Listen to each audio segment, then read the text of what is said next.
Alright, in previous videos I showed you how that I take 22 cases that have been fired at one point, stretch them out, and turn them into basically a 223 bullet. However, I don't know if I can get this into focus.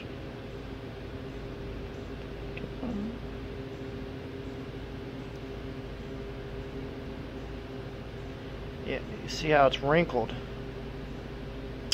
This actually happens when, well, some brass from different companies are better than others, and just the same when you mix copper and zinc, sometimes the mixture's off. You know, it's not an exact science. So, what I have here is a benchtop cutoff saw from Harbor Freight,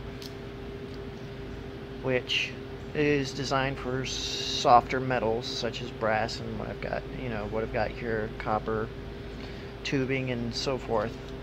Originally I tried to use the already installed little clamp thing, but it wasn't really working very well. So I came up with my own little reverse engineered thing. I tried to trim cases before a cheap way, but never could get it working correctly. So this is from a tap and die set. It was broken, unfortunately. So I trimmed down the inside just a little bit to where I can take the back of it. It goes in until it bottoms out. I tighten it up. This is just a screw with a bunch of washers to keep it from falling down. Spin it around, and I line it up 90 degrees. Turn it on. Get my hand out of the way so you can see what I'm doing. And let's try this one.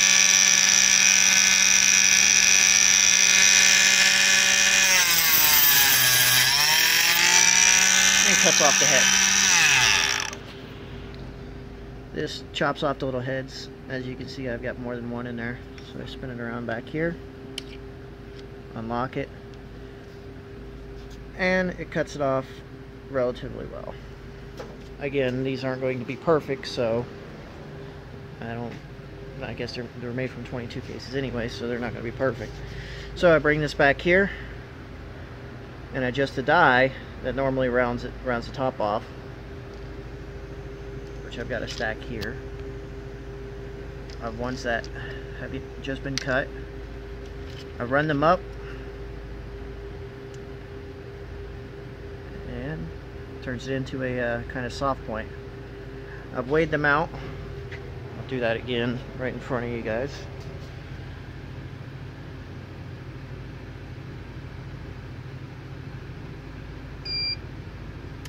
They roughly weigh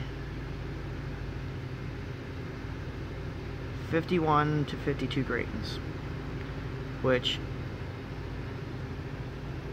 it's not bad. And again, they're going to be all within that same tolerance. I'm going to grab a couple more over here. So that was 51.8. Throw this one on here. This one's also 51.8. Grab this other one. 51.3. Again, it's going to be in the 51 grain area, so 51, 52. It also depends on the head stamps in the back. Two of them were Federal, one was CCI. So again, each one's his own type. Makes it a little heavier. I tried to get the length adjusted differently. When doing that, you may have problems, such as mashing the hell out of the head or something, you know, stuff like that. But for the most part, you know, I've settled on this. It's kind of more of a flat base but rounded, which is as best as I can with, you know, limited shop dies.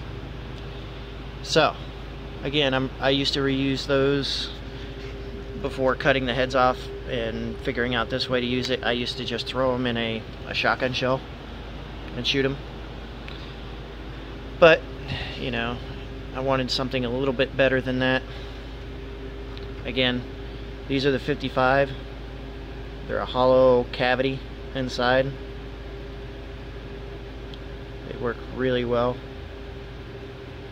I'm also going to try to make another like a holder that will cut each of these the exact same length, so the hole will be the same through each one.